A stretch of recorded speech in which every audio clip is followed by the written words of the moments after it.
हरे कृष्णा। तो अभी हम भगवद गीता के 13वें अध्याय के अंतर्गत श्लोक संख्या 32 पर विचार करेंगे। अनादित्वान् निर्गुणत्वान् परमात्मायम् अव्ययः शरीरस्थोऽपि कौन्तेय न करोति न लिप्यते।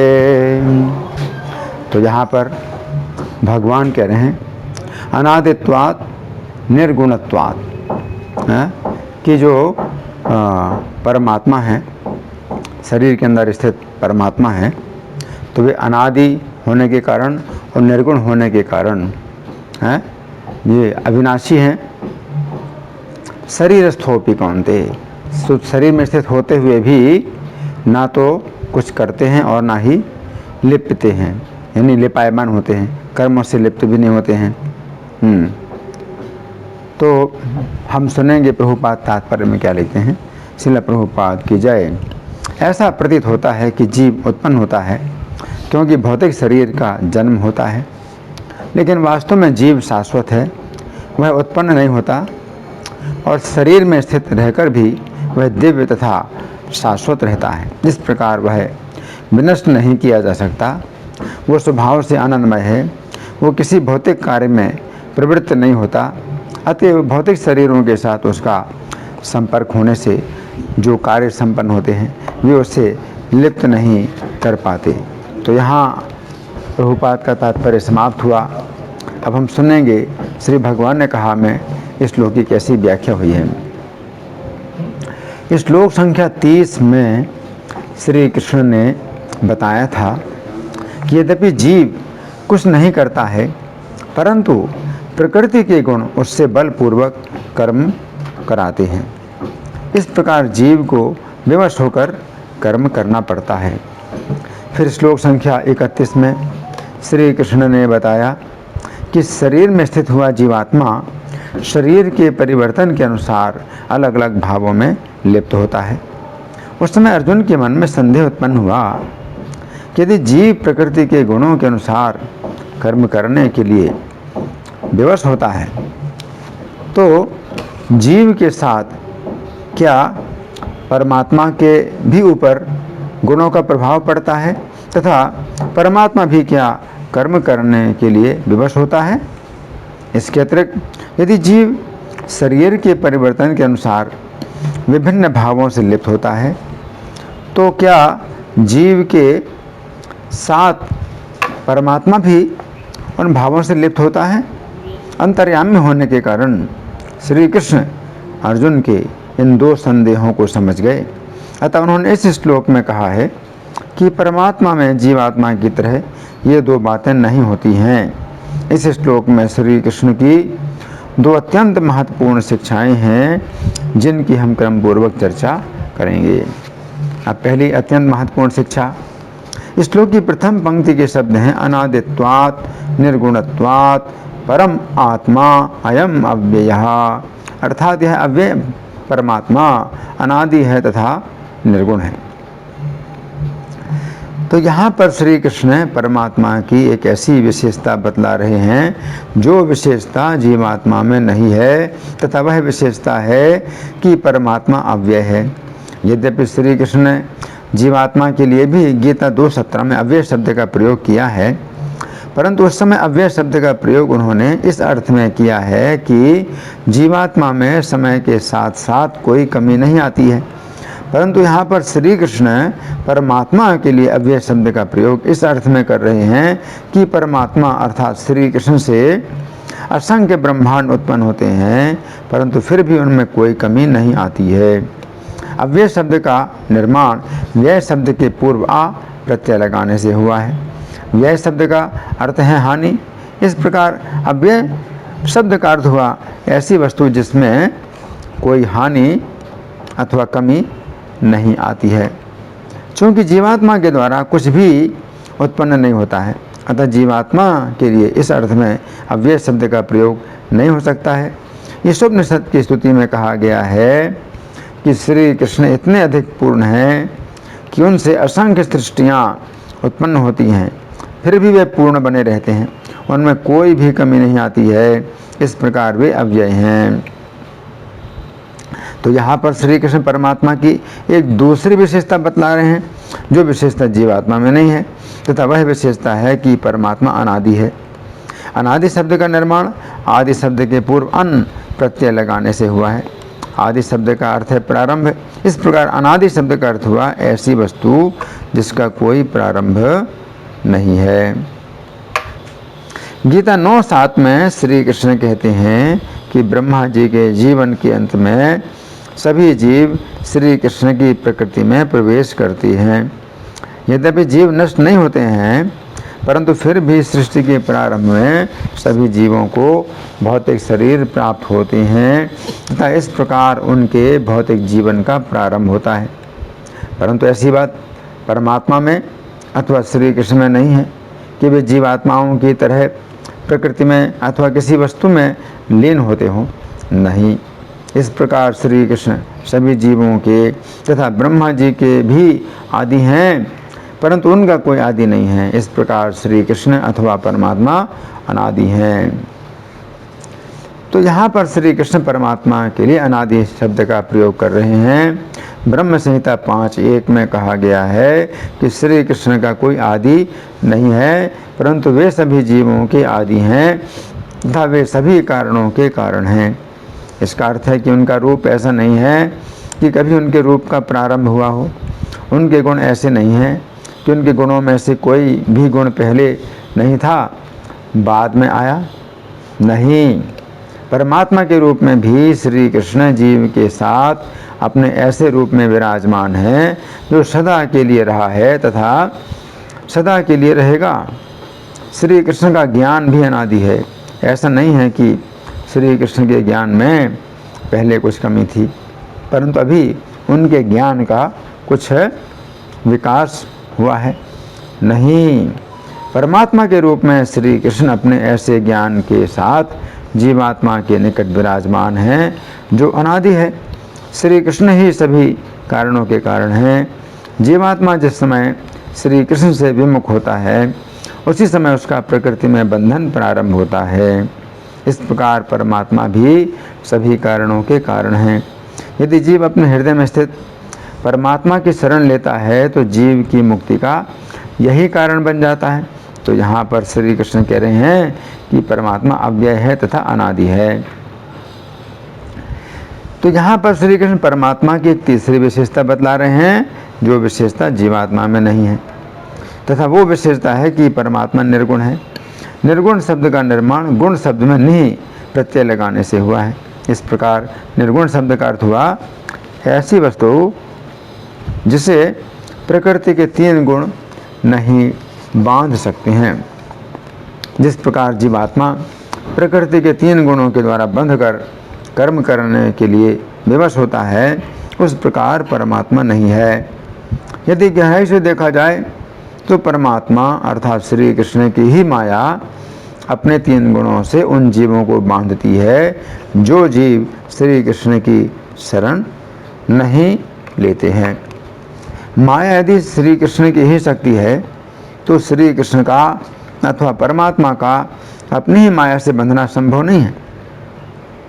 यदि श्री कृष्ण अथवा परमात्मा की शरण लेने मात्र से ही जीव 3 गुणों के बंधन से मुक्त हो जाता है, तो फिर ये कैसे संभव है कि श्री कृष्ण 3 गुणों में बंधेंगे। तो यहाँ पर श्री कृष्ण कह रहे हैं कि परमात्मा निर्गुण है। तो यहाँ पर श्री कृष्ण परमात्मा के लिए निर्गुण शब्द का प्रयोग कर रहे हैं, परंतु यहाँ पर गुण शब्द का अर्थ बंधन है। इस प्रकार निर्गुण शब्द का अर्थ हुआ बंधन रहित। यहाँ पर निर्गुण शब्द का अर्थ गुणों से रहित नहीं है। भागवत 11:4-2 में कहा गया है कि जो व्यक्ति श्री कृष्ण के गुणों को गिनना चाहता है, उसकी बुद्धि बालकों के समान है। यदि कोई पृथ्वी के धूलि कणों को गिन ले, फिर भी वह श्री कृष्ण के गुणों को नहीं गिन सकता है। तो यहाँ पर ध्यान देने योग्य बात यही है कि जिस समय श्री कृष्ण को अथवा परमात्मा को निर्गुण कहा जाता है, उस समय निर्गुण शब्द का अर्थ ये नहीं होता है कि श्री कृष्ण अथवा परमात्मा में कोई गुण नहीं है। श्री कृष्ण के अंदर अनंत गुण हैं, जबकि प्रकृति के गुणों से बंधने के कारण जीवात्माएं दोषों से भरे हुए हैं। अब दूसरी अत्यंत महत्वपूर्ण शिक्षा, श्लोक की दूसरी पंक्ति के शब्द हैं शरीर स्था अपि कौन्तेय न करोति न लिप्यते। अर्थात हे कौन्तेय, शरीर में स्थित होते हुए भी परमात्मा ना तो करता है तथा ना ही लिप्त होता है।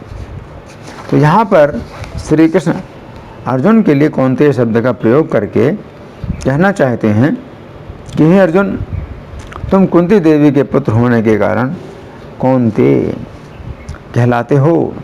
अतः जिस प्रकार कुंती देवी ने भागवत 1:8-47 में प्रार्थना की है कि उनका आकर्षण उसी प्रकार मेरी ओर बना रहे, जिस प्रकार गंगा नदी का प्रवाह समुद्र की ओर रहता है, उसी प्रकार तुम भी अपने मन को मेरी ओर प्रवाहित करो, ताकि तुम प्रकृति के गुणों के द्वारा प्रवाहित ना हो सको। तो यहाँ पर श्री कृष्ण कह रहे हैं कि परमात्मा यद्यपि जीवात्मा की तरह शरीर में स्थित है, परंतु वह गुणों के बंधन में ना होने के कारण कर्म करने के लिए विवश नहीं है। श्लोक की पहली पंक्ति में श्री कृष्ण ने निर्गुणत्वात् शब्द का प्रयोग किया था। निर्गुणत्वात् शब्द का अर्थ है निर्गुण होने के कारण। इस प्रकार यहाँ पर श्री कृष्ण कह रहे हैं कि प्रकृति के गुणों से नहीं बंधा होने के कारण परमात्मा कर्म करने के लिए विवश नहीं है।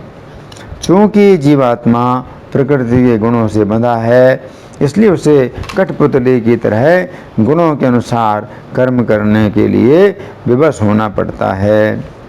परंतु चूँकि परमात्मा निर्गुण है, अर्थात वह प्रकृति के गुणों से बंधा हुआ नहीं है, अतः वह कठपुतली के समान कर्म करने के लिए विवश नहीं है। जीवात्मा गुणों के अधीन होकर कर्म करता है, परंतु परमात्मा यद्यपि उसी शरीर में जीवात्मा के साथ स्थित है, परंतु वह गुणों का अधीश होने के कारण कर्म नहीं करता है। इस प्रकार जीवात्मा गुणाधीन है, परंतु परमात्मा निर्गुण है, अर्थात गुणाधीश है। तो यहाँ पर श्री कृष्ण कह रहे हैं कि परमात्मा यद्यपि जीवात्मा की तरह शरीर में स्थित है, परंतु वह शरीर के भावों से लिप्त नहीं होता है। जीवात्मा अपनी पहचान शरीर के साथ करता है, इसलिए वह जिस शरीर में जाता है उसी शरीर में अपनी पहचान करने के कारण उसी भाव से लिप्त हो जाता है। परंतु परमात्मा में ऐसी बात नहीं है। श्लोक की पहली पंक्ति में श्री कृष्ण ने अनादित्वात् शब्द का प्रयोग किया था। अनादित्वात् शब्द का अर्थ है अनादि होने के कारण। इस प्रकार यहाँ पर श्री कृष्ण कह रहे हैं कि परमात्मा अनादि होने के कारण शरीर से अपनी पहचान नहीं करता है। चूँकि परमात्मा अनादि है, इसलिए वह प्रकृति का भी आदि है। अतः वह प्रकृति के द्वारा बनाए हुए शरीरों में अपनी पहचान नहीं करता है, जबकि परमात्मा के द्वारा प्रकृति का आदि अर्थात प्रारंभ होता है तथा फिर प्रकृति के द्वारा जीव का आदि अर्थात भौतिक शरीर प्रारंभ होता है। इसलिए जीव प्रकृति के द्वारा बनाए हुए शरीरों में अपनी पहचान करता है तथा इस प्रकार वह अपने शरीर के भाव में लिप्त हो जाता है। तो यहाँ पर श्री कृष्ण कह रहे हैं कि परमात्मा ना तो गुणों के अनुसार कर्म करता है तथा ना ही वह लिप्त होता है। लिप्त होने का एक अन्य अर्थ है बंधना। इसका अर्थ हुआ कि परमात्मा ना तो जीवात्मा की तरह कर्म करता है तथा ना ही जीवात्मा की तरह कर्म से बंधता है। गीता 4:14 में श्री कृष्ण कहते हैं कि जीवात्मा के साथ रहते हुए भी परमात्मा के रूप में वे कर्मों से लिप्त नहीं होते हैं, क्योंकि उनकी कर्मों के फल के प्रति कोई कामना नहीं है। जो व्यक्ति श्री कृष्ण के संबंध में इस सत्य को जानता है, वह भी कर्मों के फल से नहीं बंधता है। उक्त श्लोक के तात्पर्य में श्रील प्रभुपाद लिखते हैं, जिस प्रकार इस भौतिक जगत में संविधान के नियम हैं जो यह बताते हैं कि राजा ना तो दंडनीय है, ना ही कुछ राज नियमों के अधीन रहता है, उसी प्रकार यद्यपि भगवान इस भौतिक जगत के सृष्टा हैं, परंतु भौतिक जगत के कर्मों से बंधते नहीं हैं। जीवात्माएं अपने अपने इंद्रिय तृप्ति के कार्यों में लगे रहते हैं, किंतु ये कार्य परमात्मा के द्वारा निर्दिष्ट नहीं होते हैं। जीवात्मा अपने कर्मों के लिए स्वयं उत्तरदायी है। जो व्यक्ति भगवान के इस दिव्य स्वभाव से परिचित होता है वह कृष्ण भावनामृत में अनुभवी होता है, अतः उस पर कर्म के नियम लागू नहीं होते हैं इति। तो यहाँ पर श्री कृष्ण कह रहे हैं कि परमात्मा शरीर में स्थित रहते हुए भी ना तो वह कर्म करता है तथा ना ही वह कर्मों से बंधता है। इस घटना के द्वारा परमात्मा जीवात्मा को दिखाना चाहता है कि जीवात्मा इस बात को समझे कि किस प्रकार शरीर में रहना चाहिए। परमात्मा मानो जीवात्मा से कहता है कि हे मेरे अंश जीवात्मा, तुम मुझे देखो कि मैं भी तुम्हारी तरह इस भौतिक शरीर में स्थित हूँ, परंतु मैं ना तो किसी कर्म को करता हूँ तथा ना ही किसी कर्म से बंधता हूँ। यदि तुम मेरी शरण लोगे तो तुम भी प्रकृति के गुणों से ना तो बंधोगे और ना ही कर्म करने के लिए विवश होगे। शरीर में स्थित परमात्मा का जीवात्मा के लिए यही संदेश है।